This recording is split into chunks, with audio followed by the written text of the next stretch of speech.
ڕۆژی جیهانی باڵاپۆشی ڕۆژێکی تایبەتە بە خانمانی باڵاپۆش وەک ئەوەی لە سەرەتای بەرنامەژ ئاماژەمان پێکرد چەندین چالاکی جۆراوجۆر لە سەرتاسەری وڵاتان ئەنجام دەدرێ و خانمانی باڵاپۆش لەم ڕۆژەدا پامی جوان جوان دەبەخشنەوە و مێژوویەکی جوانی هەیە ئەمڕۆ بە میوانداری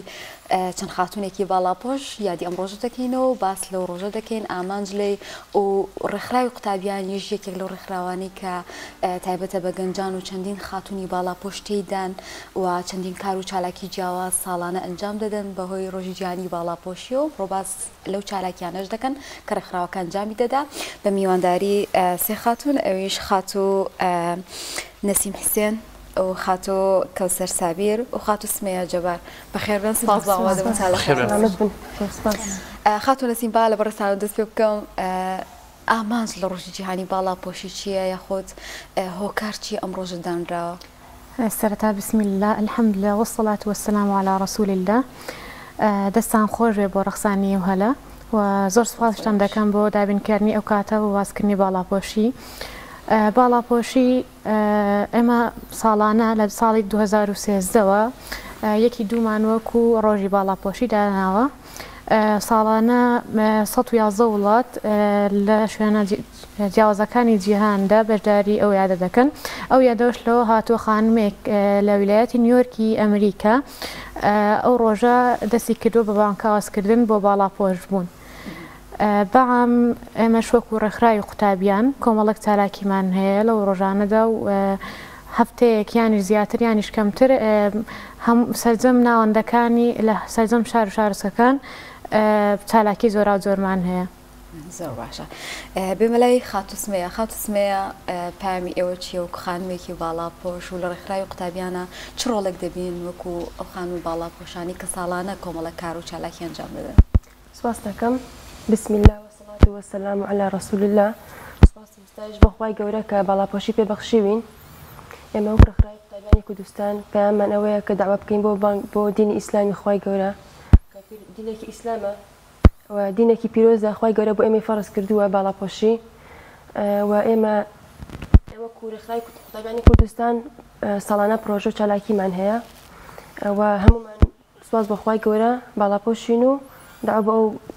باڵاپۆشیەمانەکەین زۆر باشە یاڕەبی پیرۆستان بێت دیارە هەموو ڕۆژێک کە دانرێوەنە هەرچەند هەر هەموو ڕۆژێگەر پیرۆزە بۆ باڵاپۆشی ئەم ڕۆژ لەبەرەوەی مادام دانراوە پیرۆستان بێ ئینشەڵڵا هەمیشە سەرکەوتو عاقیبەت خێر بە دڵنیایەوە خاتوو کەوسەر خاتوو کەوسەر سابیر خانمێکی باڵاپۆش لێوەش پیرۆز بێ لە ڕۆژی جیهانی باڵاپۆشی وەکو خانمێکی باڵاپۆش چ هەستێکی هەیە و چ پەیامێکت هەیە سەرەتا بسم الله الرحمن الرحیم دەستخۆشی بەرنامەکەتان لێ بکەین واروە سەرەتامەیە پیرۆزبایی خۆم ئاراستەی تەواوی خاتونانی جیهان بکەم واروە بە تایبەتی خاتونانی بڕوادار بەڕاستی حیجاب یعنی باڵاپۆشی هەستێکە یعنی تەواو ئارامیت پێبەخشێ یعنی جێبەجێکە چۆن بۆ نمونە کاتێک کە نوێژ ئەەکەی تۆ فەرمانێکی خۆی گەورە جێبەجێکی تو تەواو مطمئین ئەبی یعنی هەستەکەی کە تەواو مطمئین و پارێزراوی تو ئارامی تەواوی جەستە و ڕۆحەدا يعني سراپادا پۆشێ يعني حیجابیش بە هەمان شێوە ئاەتێکی قورئانە فەرز کراوە تۆ جێبەجێ ئەەکەی تەواو يعني ئارامێکی وا دڵ دەروونەدا ئەگرێ يعني هەر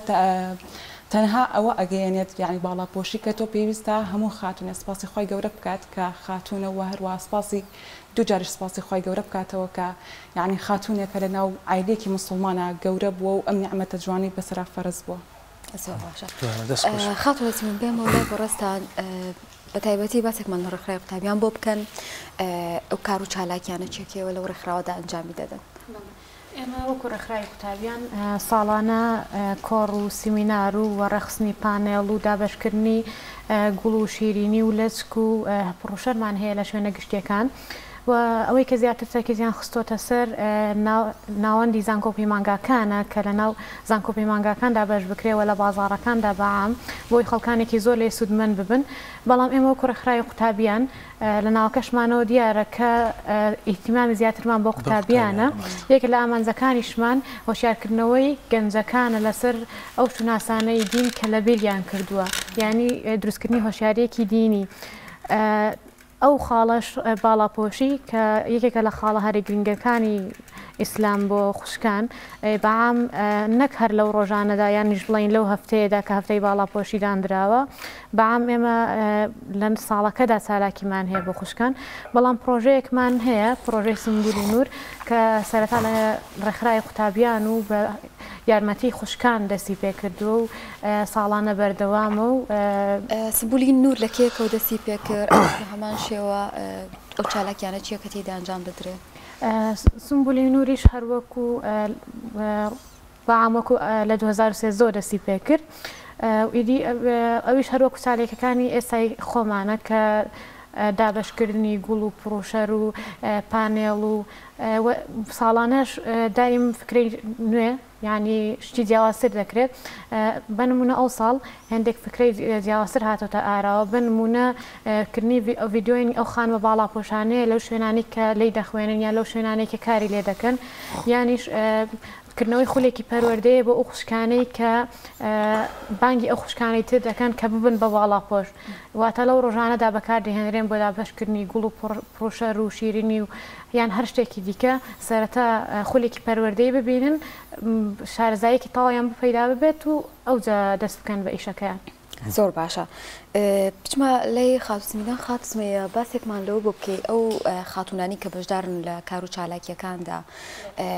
ڕێژان چەنە و ئایا کە ئەچنە ئەو شوێنانە ئەو چالاکیانە ئەنجام دەدەن بەدەمەوچوونی خەڵک چۆنە پێیان خۆشە کاتێک ئەم چالاکیانە ئەنجام دەدەن بە نمونە پرۆشەرێکە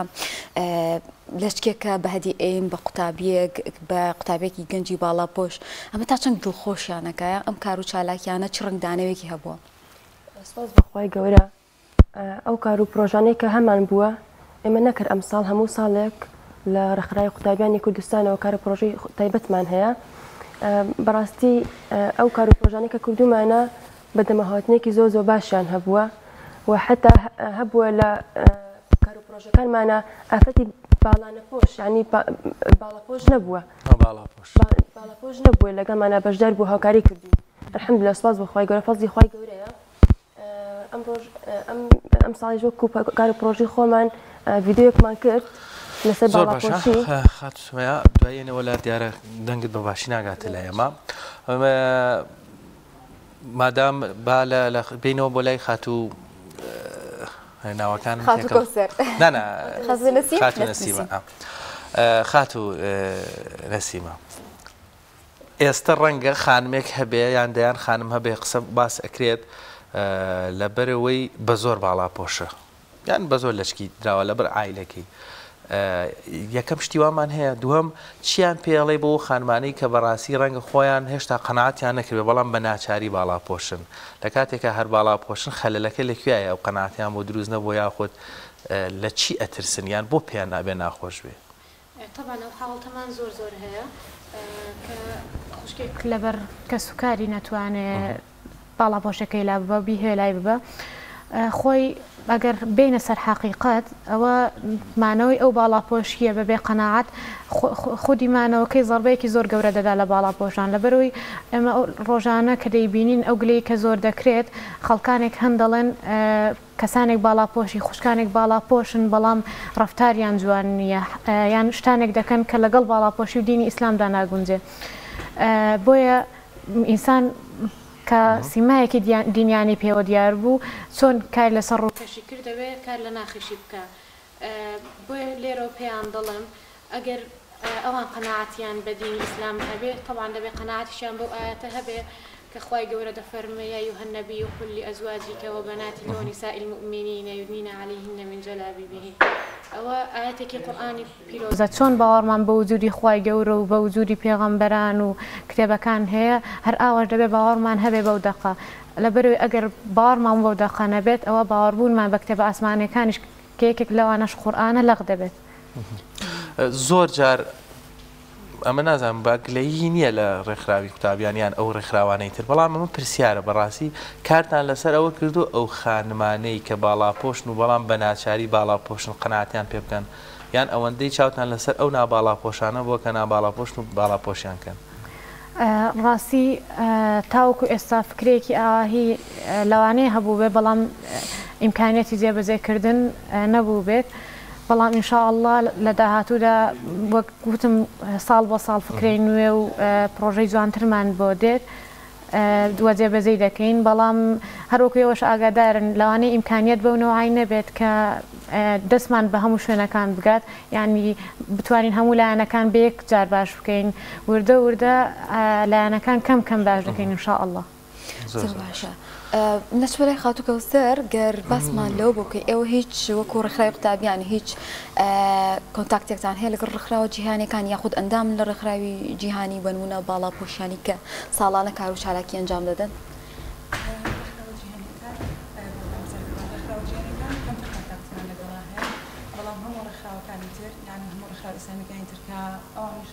لەسەر داوا ئەکەن چونکە نوعێک هەیە بۆ نمونە یان کامل سفورە یان نوعێک هەیە نیوە و نیوە لە چکەیەکەکە یان ماوێتی حیجابەکەی تاوکات یعنی ئەوی فەرزکرا مایەتی تاویکە ئەو ڕێکخراوانی کە پێک و کار لەسەر ئەم بابەتە ئەکەین کۆنتاکتێکی باش ئەلحەمدولیلا لە بینمانە هەیە بەدەمەوچونێکی باش لە بینی ئەم لایەنانەیە هەمووی هەیە بەڵام بۆ جیهانیەکان نەخێر بەڵام بۆ ئەوکانی ناو خۆمان بەڵێ ئەلحەمدولیلا لە بینی هەموو ڕێکخراوەکانە کۆنتاکت هەیە. خاتوو لەسیب ئاماژە شتێکی زۆر جوان کرد وتی ینی زۆر جاگلەی لە خانمانی باڵاپۆشەکرێ بۆی کە حیجابن بەڵام ئەو حیجابە لە ڕەفتار و کردارەکان یان ڕەنگی ناوەتەوە تا چەندێک گرنگە کە حیجاب پەیامی جوان بگێنێ هەم لە کردار هەم لە ڕەوشت هەم لە حیا ئەوەی کافرەتانی مسلمان هەر لە سەرەتای دروستبوونی ئیسلامەوە لە پامی ئیسلامەوە ئێمە بۆ شازە ڕەفتار و مامەڵە بکەین. ڕاستە فەرموون. زۆر کات ئەو گلێمان بۆیێتەوە ڕاست هەر ڕاستیش ئەو گلەیە بۆ نە زۆر کات هەیە کە کەسێک حیجابە بەڵام هەڵسوکۆتەکەی گەڵ حیجابە ناگونجا بەڵام کەسێک هەیە کە ئەڵێت من حیجاب نیم بەڵام من زۆر کەسانەی باشترم کە حیجاب یعنی حیجابن یعنی لە ڕەوشت هەڵسوکۆتم لە کەسانە باشترە کە حیجابن بەڵام من لێرە و پەیامیان پێ ئەگەنم دەی فەرم و تۆ بڕیار ببە بە باڵاپۆش کە تۆ ئەڵێ من هەموو فەرمانەکانی خۆی گەورە جێبەجێکەم تەنها باڵاپۆش نیم تۆ یعنی ببە بە باڵاپۆشێک کە خۆت ئەتەوێت ئەو باڵاپۆشی کە ئەو ڕەوشتەکە لە تۆیان هەیە لە کەسە باڵاپۆشەکانیە فەرم و تۆرە ئەویان بکە با ئەو یعنی تۆ ببە بە کەسە کاملەکە جا دوای ئەوە دانیشە داوای ئەوی تریشیان بکە یعنی من پێیانم ئەوەیە تۆ خۆت ئەویان جێبەجێ بکە داوای ئەویش بکە چونکە عادەتەن هەر کەسە لە خۆی ئەوتوانە پامێکی جوان بگەێنێ طبعا چونکە عادەتەن حیجاب گەورەترە لە پۆشاکێک یعنی حیجاب خودی یعنی خودی تاجێکە بۆ ئافرەت یعنی ئافرەت تەنها بۆ حیجابەوە کە ئەی پۆشێت یعنی قەدر و ڕێزێکی تایبەتی هەیە لە چاو کەسێکە کە لەگەڵ ڕێزماناوانێ حیجاب نەبێ نەزرێکی تری هەیە لە دەرەوە. خاتوو سمەیە لە زۆر باشە مادام هەر لە خەلای خاتوو خۆم بزانم تا کۆتایی بەرنامەکە کەوسەر باشە خاتوو کەوسەر باس لە حیجاب کرد باشە لە کۆمەڵگەی کوردەواری ئەمە لای زۆری حیجاب یەکسەر فۆرمێکمان لە مێشکایە بەجلێکی سەرتاپاڕێک و یەک جۆریانی جۆرێک لە جۆرەکان حیجاب جۆرێک لە مارکی جلوبەرگی لێ هاتووە کێ ماڵین باڵاپۆشی ڕەنگە ئەنوا جلو مۆدێلات ئێستا هاتووە کللتوری وڵاتەکان جیاوازە نەتەوەکان جیاوازە هەموو نەتەوەیەک جلوبەرگێکی تایبەت بخۆیە توانین بڵین باڵاپۆشی یەکسانە بۆ جلوبەرگەی کللتوری وڵاتەکەی خۆت هاوتا و یەکسان بێ لەگەڵ بنەماکانی ینی پیرۆزی ئیسلام یان باڵاپۆشی یەکسانە بۆ جلوبەرگێک مەسەلەن زۆر جار تعلیقمان لێ دەن یاخود ڕەخنەمان لێگرن نەتەوەیەکان یەکسانە بە جلوبەرگێکی عەرەبی عادەتەن حیجاب مەرجە ینی حیجاب بۆ کولتور و بۆ نەتەوەیەک نهاتووە چونکە قورئان بەگشتی بۆ هەموو نەتەوەکان دابەزیوە و هەروە بەگشتی بۆ هەموو نەتەوەکانی لە قورئانە حیجاب فەرزکراوە ئەمە ئەوە نیە بەڵام جلوبەرگی کولتوری هەنێ وڵات هەیە یعنی لەگەڵ حیجابان ناگونجێ ئەم کولتورە بەڵام بۆ نێسەمە هەنێ حیجابمانە پێوترێ حیجابی مۆدێل کە ینی بەشێکی قاچیان بە دەرەکەوێ بەشێکی خۆڵیان بە دەرەکەوێ یعنی تەسکایەتیەک هەیە ئەمانە بەڕاستی حیجاب نین حیجاب ئەوەیە کە ینی کامل باڵاودا بپۆشێت و هەروە تەنها دەست و دەموچاو لە حیجابەکە بە دەرەوە بێت ئەگەر ئەم مەرجانی تیا بوو کە لە قورئانە فەرزکرا بەڵێ ئەوە حیجابێکی شەرعیە بەڵام حیجاب یعنی ئەوە تەنها تۆم بەمەکو ڕەخنەیەکە کە بڵێن نێرانن وەکو ڕەخنەکە کە بڵێن سەر بە عەرەبە و یعنی بۆ کۆمەڵگەی عەرەبە چونکە حیجاب بۆ قورئان بۆ هەموو نەتەوەکان بێ حیجابیش بۆ هەموو نەتەوەکانە. زۆر ڕاستە خاتوو وەڵا هەوانیان خامن پرسیار کرد بەڕاستی لێم بۆ هین بووە لە زۆر باشە دیارە هینێک هەیە خاتوو سمەیە باسی ئەوەمان کرد خات و هۆنیا لە خات و باسی حیجابی کرد کە بەو شێوەیەنی ئەمانە زۆر جار ئێوە خانمان ڕەنگە خاتوۆنیاش خۆی زیاتر ئەوە هەبێ گلەیی ئەوە ئەکرێ وڵا مەسەرەن مادام بڕیا بێ باڵاپۆشن هەبێ و جۆرە لە باڵاپۆشەمان هەبێ ئەتوانین بڵێن ئەمە جۆرێک لە ساتکردنەوە یاخود دوو قەلەقی دوو ڕای دروست کرد بێت کە فۆرمی باڵاپۆشی گۆڕانکاری بەسەراتوێ یا خانمێک کە سەرەتایە بێ بە باڵاپۆش نەزانێت کامە باڵاپۆشیە پێش قسەی تۆ من نمێشتە بڵێم کاتێک کە ئاەتی حیجاب دابەزی لەگە ئایشە ڕۆزای خۆی لێبێ لە نوێژی نێڕۆیە هەموو ئافرەتان باڵاپۆشیان بوو بۆ حیجاب و لە نوێژی ئەسریشدا هەموو ئافرەتانی ئیماندار چوون بۆ مزگەوتەکەی پێغەمبەری خوا صلی الله علیه وسلم چوونە خزمەتی پێغەمبەر صلی الله علیه وسلم و باڵاپۆشی خۆیان بە تەواوی ڕاگەیاند وەڵامی پرسیارەکەی تۆش بە تاکید کاتێک کە ئافرەتێ ئەوێ بێ بە باڵاپۆش لەوانەیە وا بێ بکاتەوە دەستخۆش کاتێک کە ئافرەت ئەوێ بێ بە باڵاپۆش لەوەی وا بێ بکاتەوە بڵێ ئەبێ من باڵاپۆشێکی تەواو کامل بم نابێت هەموو جۆرە باڵاپۆشیە بکەم بەس خۆوانی ئێمە چەندەها جۆر باڵاپۆشمان هەیە و لەگەڵ ڕێزمە ئەو کەسانی کە باڵاپۆش نین باڵاپۆشەیەکی ناتەواویان نییە لەوەی هەندێکیان پانتۆڵ بکەن و لە چ بکەن باستیان بێ ئێمە لە دینی ئیسلامەکە خۆی گەورە حجابی فەرز کردووە کاتێک کە حجابی فەرز کرد ئەبێ ئێمە بە هەموو تەواویەکانی خۆیەوە باڵاپۆشیمان هەبێت دەست تۆش خۆش خاتوو نەسیم خانمانێکی زۆر هەن ئەیانەوێت بە باڵاپۆش بەڵام زۆر قورسە بۆیان بڕیاردان لەسەری ئەمە بۆچی ئەگەڕێتەوە بۆچی من قورسە لەلام ببین بە باڵاپۆش یاخود بۆ سەختە لەلام یاخود ئێمە چی بکەین بۆی کە بڕیار بین ببین بە باڵاپۆش یەکەم وەکو پێشتریش باسمان کرد ئافرەتانێک کە دەبینن ئافرەتانێکی دیکە هەن کە باڵاپۆشن بەڵام لەگەڵ باڵاپۆشیەکان ڕفتارانێک ئەنجام دەدەن کە وەک بڵێ باڵاپۆشەکە لەلایەن ناشیرن بووە یەکێکە لە قورسیەکان ئەوەیە خاڵێکی دیکە ئێستا بە حکمیەوەی کە هاتنە دەرەوەی ئافرەت زیاتر بووە خوشکانمان زیاتر لەوە دەترسن کە ئەو جلوبەرگەی ئەو فۆرمەی حیجابەی کە هەیە لەگەڵ شوێنی کارکردنەکانیان نەگونجێ بە نمونە دکتۆرێک قورسە بۆ خۆی ئەو جلکانە بگونجێنە لەگەڵ شوێنەکەی یان هەر شوێنێکی دیکە و بەعامیش لە شوێنە دامەزراوەیەکان بەرمنە قوتابیەک لەوانەیە لە قوتابخانەکەی ڕێگری لێ بکرێت کە عەبا پۆشێت ئیدی بەڵێ بخۆم حاڵتی ئاهیم بینیوە کە لەناو مەکتەبەکاندا هەتاوەکو بە دەرگای مەکتەبەکان عەباکانیان پۆشیوە بەڵام کە گەیشتونە ناو مەکتەبەکانیان دەبوو عەباکانیان لا بدەن لە زۆربەی قوتابخانەکان ئەوە هەیە هەتاوەکو دوای ئامادەیش یعنی قوتابی ئافرەتێک لە دوای هاتنە زانکۆی ئازاد دەبێت لە پۆشینی جلوبەرگ ئەوەش ئەرکێکی زۆر زیاتر خستۆتە سەر خوشکان وە کۆمەڵێک هەوکاری دیکەش هەن دەستواڵا لەم خاڵە ڕاتێکرە مەگەر خانمێک عەبایەکی یاسایی بەخۆی داچێتە قوتابخانەکان تا پۆلی چەند با بڵێن ئەم ڕێگری لەکرێ لە بەروێڵێن مناڵەقەی نایان مەوزوعەکە چییە بۆچی بە تایبەت کە ئێستا جلوبەرگی یەکگرتو دانراوە یەکپۆشی بەڵێ ئێمە بە خۆمان لەگەڵ هاوڕەکانم لە چەند جار ئەو کێشەیەمان توش بووە کە ئاباکەشتان ڕەنگی هەمان جلوبەرگی هەر ڕۆژ جلکی ڕەشمان دەپۆشی بەڵام دەیانگوت دەبێت کە سپیەکانیشتان دیار بێ بە نمونە دوو ڕەنگ بێ کە ڕەش و سپیە بۆیە دەبوو عەباکانمان لا بردبە لە ناو مەکتەبەکە نەمان دەتوانی بە عەباکەمان بین و بڕۆین لە کاتی ڕۆیشتنەوەمان دووبارە لەبەرمان کردبایەتەوە جا من حەزەکەم ئاماژە بە شتێ بم لە ئێستا لە جیهاندا یەکێک لەو شوێنانەی کە بەڕاستی کۆمەڵێک شتی ناشرین بەرامبەر حیجابەکان کرا بە نمونە وڵاتی وەکو هیندستان وەکو فەڕەنسا هەر لە ڤیدیۆ لە سۆشیال میدیا زۆرێک لەو ڤیدیۆیانەمان بینی بەڵام خۆشبەختانە لە هەندێک وڵاتیش ئێستا خانمان دەبینین دکتۆرن فەرمانبەرن کاریان هەیە هەریەکە و لە شوێنی خۆیانە بزنس ئەکەن